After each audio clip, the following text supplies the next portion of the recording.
Welcome to పొలిటెంట్ media. భక్తి భాస్కర ప్రేక్షకులకు నమస్కారం.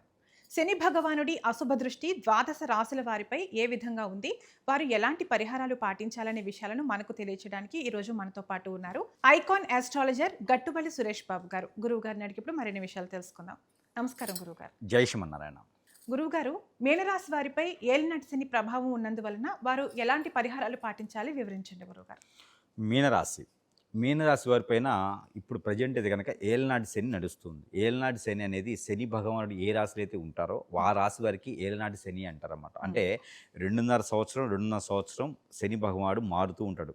గ్రహాల రీత్యా రాసుల రీత్యా 2.5 సంవత్సరం ఒక రాశిలో మారుతూ అలానే ఇందులో కూడా 6 మాసాలకు ఒకసారి, 9 మాసాలకు ఒకసారి, అలానే 16 మాసాలకు ఒకసారి మరీ కూడా వెనక్కి వస్తూ ఉంటాడు, ముందుకెళ్తూ ఉంటాడు, వక్రంలో ఉంటూ ఉంటాడు, వెళ్తూ ఉంటాడు. కాబట్టి ఆ ప్రభావితం అంటారు ఏలనాటి శని 19 సంవత్సరాలు అంటారు. కానీ ఆ 19 సంవత్సరాల్లో వీటి మీద ఎక్కువగా ఉండేది 3.5 సంవత్సరాలు మాత్రమే.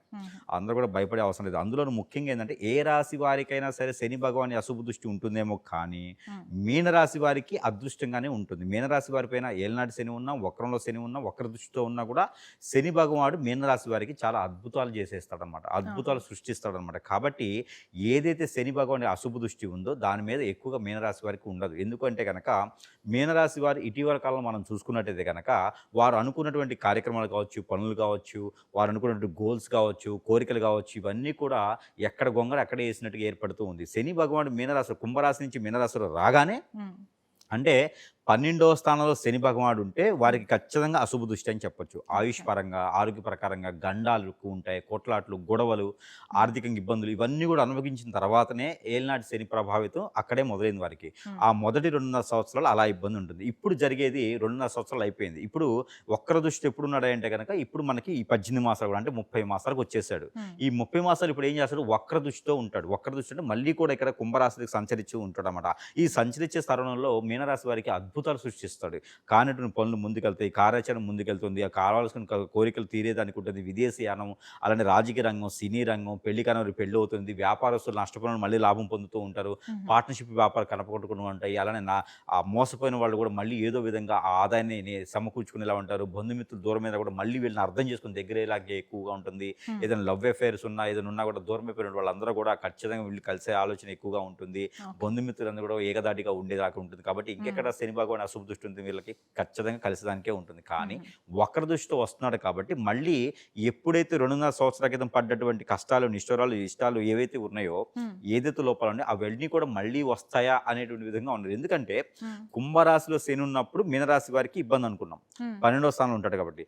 మరలా ఇప్పుడు కుంభరాశికి వచ్చేటువంటి యోచన ఉన్నది కాబట్టి మరలా అలాంటి ఇబ్బందులు వస్తాయా అనే దాంట్లో ఉన్నది. కానీ అప్పుడు కుంభరాశిలో శని ఉన్నప్పుడు కూడా బుధుడు, గురువు, శుక్రుడు, రవి భగవాన్ వీళ్ళంతా కూడా గ్రహరీత్యా అప్పుడు వేరే ఉన్నారు. ఇప్పుడున్నటువంటి ఛాయ ప్రకారంగా, ఇప్పుడున్నటువంటి గ్రహరీత్య ప్రకారంగా గురువు మారున్నాడు, ఇప్పుడైతే శుక్రుడు మారున్నాడు, రవి మారుతున్నాడు. కాబట్టి ఆ ఒక శని భగవానికి అశుభ దృష్టి అనేది పెద్దగా భాగించేలా లేదు. కాబట్టి ప్రతి ఒక్కరు కూడా మీనరాశి వారు ఏం చేయాలంటే కనుక కొన్ని దానాలు చేసుకోవడం ద్వారా, కొన్ని హోమాలు చేసుకోవడం ద్వారా శని భగవాని అశుభ దృష్టి తొలగించుకునే విధంగా ఉంటుంది. కాకపోతే కొన్ని వాటిలో ప్రికాషన్స్ ఖచ్చితంగా తీసుకోవాలి. ఒక పని అనుకున్నప్పుడు ఆ పని చేయడానికి ఒకసారి కాదు 2-3 సార్లు చేస్తేనే ఆ పని అవుతుంది. అలానే బాడీలో ఒబెసిటీ అనేది ఎక్కువ కనిపిస్తూ ఉంది, ఎసిడిటీ అనేది ఎక్కువ కనిపిస్తూ ఉంది. అలానే మజిల్స్ పెయిన్స్ కానీ, బాడీలో థైరాయిడ్ గ్రంథులు కానీ ఎక్కువగా వచ్చేటువంటి కనిపిస్తుంది. కాబట్టి వాడేటువంటి వంటలో కూడా ప్రికాషన్స్ ఖచ్చితంగా తీసుకోవాల్సిందే. వీరు ఆస్తమా లాంటివి, సైనస్ లాంటివి కూడా ఏర్పడేలా ఉంటుంది. శని భగవాన్ అశుభ దృష్టిలో మోకాళ్ళు గుంజడం, మోచేతులు గుంజడం, బ్లడ్ సర్క్యులేషన్ ఆగిపోవడం ఇలాంటి ఎక్కువ కనిపిస్తుంది. ఒక్కొక్కళ్ళు అయితే కనుక స్పాట్లో స్ట్రోక్ రావడం కూడా కనిపిస్తూ ఉంది. కాబట్టి అవన్నీ కూడా రాకుండా అంటే ఎక్కువ స్ట్రెస్ అవ్వకూడదు, ఎక్కువ ఆలోచించకూడదు, ప్రతి విషయాన్ని కూడా కూల్గా తీసుకుంటూ ఉండాలి, బద్ధకంగా ఉండకూడదు. ఎంత మొండిగైనా సరే ఉదయాన్నే లేవటం కానీ, వారి పనులు వాళ్ళు చేసుకోవడం కానీ ఏ పని కూడా మనము ఏ పని చేయాలనుకున్నా కూడా ఆ పనిని వాయిదా వేయకూడదు. మనం మొండిగానే ముందుకెళ్ళిపోతూ ఉండాలి. ఎందుకంటే దారిద్ర్యం అనేది ఎట్లుంటుంది, మనకన్నా ముందెళ్ళి ఆ పని కాకుండా చేస్తూ ఉంటుంది. కాబట్టి ఆ ప్రకారం ముందుకెళ్తూ వంటలో వీళ్ళు ఎక్కువగా ఇంగు వాడాలి, మస్టర్డ్ ఆయిల్ వాడాలి, మెంతులు వాడాలి, జీలకర్ర వాడాలి. అలానే ఇవి వాడుతున్నప్పుడు ఏమైందంటే మన బాడీలో ఆ సిమ్టమ్స్ వల్ల మనకి ఏంటంటే హార్మోన్ ఇంబ్యాలెన్స్ పెరుగుతూ ఉంటుంది, బ్లడ్ సర్క్యులేషన్ పెరుగుతూ ఉంటుంది. కాబట్టి ఇబ్బంది లేకుండా ఉంటుంటుంది. తమలపాకులు ఎప్పుడైనా తింటుండాలి. అలానే వీరికి తీసుకోవాల్సినటువంటి ప్రికాషన్స్ వంటలు అయితే ఇలా తీసుకుంటూ ఎప్పుడు కూడా వామ్ వాటర్ తాగుతూ ఉండాలి. అప్పుడు వీరికి గ్రహాల రీత్యా కూడా ఇబ్బంది లేకుండా ఉంటుంది. వీరైతే కనుక దానం కూడా చేసుకుంటూ ఉండాలి. ఎవరికి కాలికి నమస్కారం చేయకూడదు. నమస్కారం చేశారా అంటే శని భగవానుడు ఎక్కువ పట్టుకుంటాడు. కాబట్టి ఇంట్లో పెద్దవాళ్ళు చేయొచ్చు. గురువులకి కానీ, దేవుడికి కానీ, ఇక ఎవరికైనా కానీ పోయినప్పుడు ఆచార్య వారికి, పంతులు గారికి, అర్చకుల వారికి అక్కడ చేస్తూ ఉంటారు. అలాగా కాళ్ళకి నమస్కారం చేయకూడదు. కాలికి నమస్కారం చేయకూడదు. ఎవరికి కూడా నమస్కారం చేయకపోవడం మంచిది. శని భగవానుడు ఉన్నప్పుడు నమస్కారం చేశారంటే వారికి శని అంటుకుంటుంది, వీరికి శని అంటుకుంటుంది. కాబట్టి వీరు షేక్ హ్యాండ్ ఇవ్వడం కానీ, నమస్కారం చేయడం లాంటివి చేయకుండా ఉండాలి. అది ప్రికాషన్స్ పాటించాలి. ఎవరికైనా సరే 3 మాసాలకు ఒకసారి వీరు వాడి వదిలేసినటువంటి బట్టలు ఉంటాయి. ఆ షర్ట్లా, ప్యాంట్లా, శారీసా ఇవి ఉంటాయి. అవి ఎవరికైనా దానం ఇవ్వాలి, లేకపోతే నీటి పాలు చేయాలి. కనీసం 2 జతలైనా, ఒక జత అయినా సరే 2 పీసులు అయితే సరే నీటి పాలు చేయాలి, లేదా అగ్నికి పాలు చేయాలి సరే. అప్పుడు శనీశ్వరుడి బలం, అలా శనీశ్వరుడికి అశుభ దృష్టి అనేది తగ్గుతూ ఉంటుంది. ఒక్కరి దృష్టి తగ్గుతూ ఉంటుంది. ఇక గండాలు తగ్గాలి అంటే కనుక రేణులు ఉంటాయి, ఇసుక రేణులు కానీ, తెల్లవాళ్ళు కానీ, నల్ల నువ్వులు కానీ తీసుకొని ఒక చిటికెడు తప్పున తీసుకొని తల చుట్టూతో దిష్టి తీసేసుకొని పడివేయాలి. రోడ్డు పక్కన పడేయాలి, రోడ్డు మీద పడేయకూడదు. అలానే వారంలో ఒకసారి. ఇవన్నీ కూడా 6 మాసాలు చేయాలి.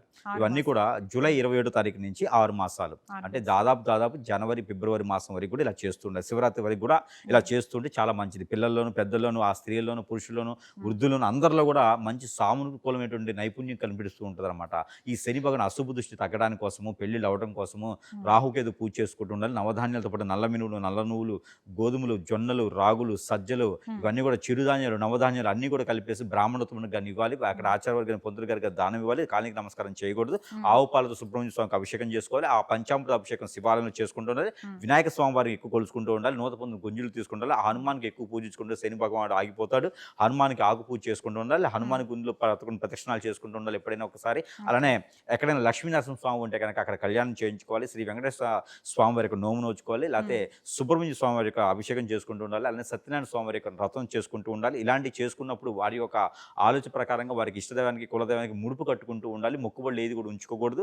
ఎప్పుడైనా ఒకసారి గ్రామదేవతలు దర్శనం చేసుకుంటూ ఉండాలి. ఎక్కడైనా అమ్మవార్లు కానీ, స్వామివార్లు ఉంటే కుంకుమచ్చం చేయించుకొని ఆ కుంకుమను ప్రతినిత్యం కూడా ధరించుకుంటూ ఉండాలి. భర్తని ప్రేమిస్తూ ఉండాలి. భర్త కాళ్ళకి నమస్కారం చేసుకుంటూ ఉండాలి.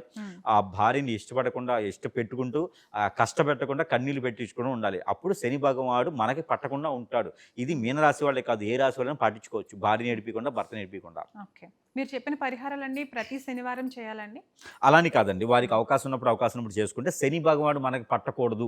శని భగవానుడు కూడా మనకు మంచి చూపుతో చూడాలి. మనకి అన్ని రకాల బాగుండాలి. ఆయుష్ని ఇవ్వాలి, ఆలోచన ఇవ్వాలి, ఆరోగ్యాన్ని ఇవ్వాలి, అలానే సంపదని ఇవ్వాలి అనుకునేటువంటి ప్రతి ఒక్కరు చేసుకోవచ్చు. మీనరాశి వారు పర్టికులర్గా ప్రతి ఒక్కరు కూడా మీనరాశి వారికి జాగ్రత్త చేసుకోవాలి. చివరిగా మీనరాశి వారు అయితే కనుక నిమ్మ దీపం పెట్టాలి సుబ్రహ్మణ్య స్వామి దగ్గర. ఇలా చేస్తే ఖచ్చితంగా శని భగవాన్ యొక్క అశుభ దృష్టి, వక్ర దృష్టి ఉన్నటువంటి శని భగవానుడు తొలగిపోయేలాగా మనకి మీద మంచి సౌలభ్యంతో ఉండేసి ఎన్నో రకాలైనటువంటి పనులు ముందుకెళ్ళేలా చేస్తాడు. ఇది శని భగవాన్ యొక్క కథ మీనరాశి వారికి.